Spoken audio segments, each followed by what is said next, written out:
L'année suivante, une autre affaire de mœurs fait l'ouverture des journaux télévisés. Elle va avoir un retentissement international et chambouler l'échiquier politique français. Une affaire qui anéantit les chances présidentielles du candidat favori de gauche, Dominique Strauss-Kahn. Madame, Monsieur, bonjour. Principale actualité de ce dimanche, ce coup de tonnerre pour la classe politique française, l'arrestation de Dominique Strauss-Kahn hier à New York. L'affaire DSK, c'est une bombe. C'est une bombe et toute la France ne parle que de ça. Après, il ne s'agit pas de sourire de cette affaire-là. C'est une affaire qui est grave. On parle d'un viol, on parle d'un futur candidat à la présidence de la République qui se retrouve emprisonné. Donc c'est une affaire qui est lourde, qui est grave. Dominique Strauss-Kahn, KO. Il vient d'apprendre qu'il est maintenu en détention préventive. Ça a été un tremblement de terre. Je ne sais pas si on peut en rire, mais moi, je n'étais pas prêt à en rire. L'affaire Dominique Strauss-Kahn intervient moins d'un an avant la présidentielle de 2012. Dans la sphère politique, la plainte de la femme de chambre de l'hôtel new-yorkais où il résidait est tout sauf un sujet de plaisanterie. Mais Laurent Gérard ne peut passer à côté d'un tel événement, quitte à faire trembler toute une classe politique. Évidemment, c'est une aubaine DSK. Le mec, il se fait serrer comme un bleu dans un hôtel à New York. Et en plus, le gars, il est candidat à la présidence. Le type était tellement énervé du bas-ventre qu'il aura même réussi à sauter une présidentielle. Et ça, pour Laurent, c'était aussi du pain béni. Dominique Strauss-Kahn reste plusieurs semaines à New York aux côtés de sa femme, la journaliste Anne Sinclair. Son retour en France est très attendu et sa première interview en direct aux 20h, le 18 septembre 2011, fait l'événement avec plus de 10 millions de téléspectateurs. Ce sont ce soir vos premières déclarations après l'affaire du Sofitel de Manhattan. Pouvez-vous dire ce soir ce qui s'est passé dans la suite 2806 ce samedi 14 mai? Ce qui s'est passé, c'est une relation non seulement inappropriée, mais plus que ça, une faute. Une faute vis-à-vis de ma femme, de mes enfants, de mes amis, mais aussi une faute vis-à-vis des Français. C'était vraiment l'interview à l'américaine, où il expliquait qu'il avait eu une attitude, je crois, inappropriée vis-à-vis de la femme qu'il avait agressée, où il parlait de faute morale. J'ai beaucoup réfléchi. Et cette légèreté, je l'ai perdue. Pour toujours.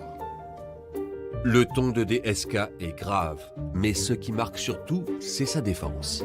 À plusieurs reprises, l'ex-patron du FMI agite le rapport du procureur qui, selon lui, stipule qu'il a été piégé.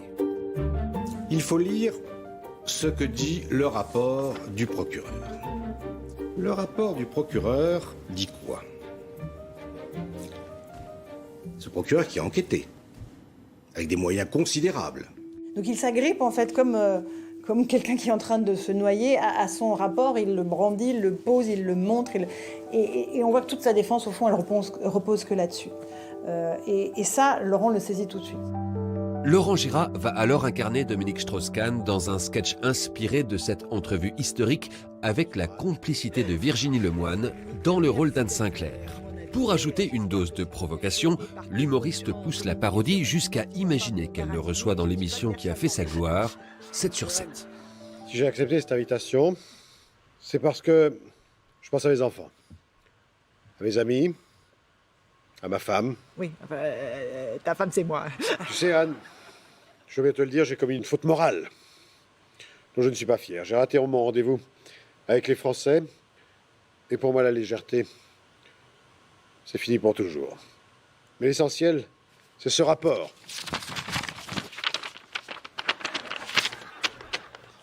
Ce rapport du... Oui, oui, Dominique. Quel rapport alors? Qu'est-ce que c'est que ce rapport? Qui dit que tout a été inventé, que je n'ai rien fait, que... Dominique, calme-toi. Non, concentre-toi sur ce rapport, pour une fois. C'est ce rapport. Ce rapport qui montre que tout a été inventé, que je n'ai rien fait, que toute cette histoire est un complot. Et du coup, je suis soulagé. Et ça fait du bien de soulager, de se retrouver sans charge, déchargé, soulagé.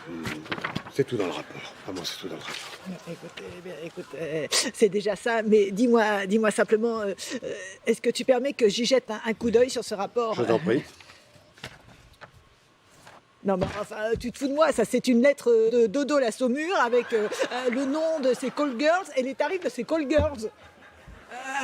Oui, oui. Non, ne le prends pas comme ça. Ne le prends pas comme ça.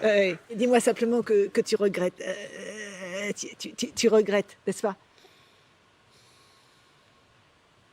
Dominique Strauss-Kahn, merci. Si le sketch évoque Dodo la Saumure, c'est que quelques mois plus tard, le sort s'acharne sur Dominique Strauss-Kahn, cité dans l'affaire du Carlton de Lille, où il aurait bénéficié des services du célèbre proxénète. Pour traiter ce nouveau rebondissement, Laurent Gérard va mêler une fois de plus chansons et portraits satiriques des puissants. C'est en utilisant un titre de Serge Lama cette fois qu'il va dépeindre les déboires de Dominique Strauss-Kahn. Ben oui, femme, c'était certain que les SK ça lui allait bien, mais le texte qu'il a mis au milieu, c'est pas du tout le même que dans femme. Hein. Et l'ami, mets ton habit de fête, baisse ta braguette et sors Popol, heureux. Ce soir je t'emmène, on va faire la fête tous les deux.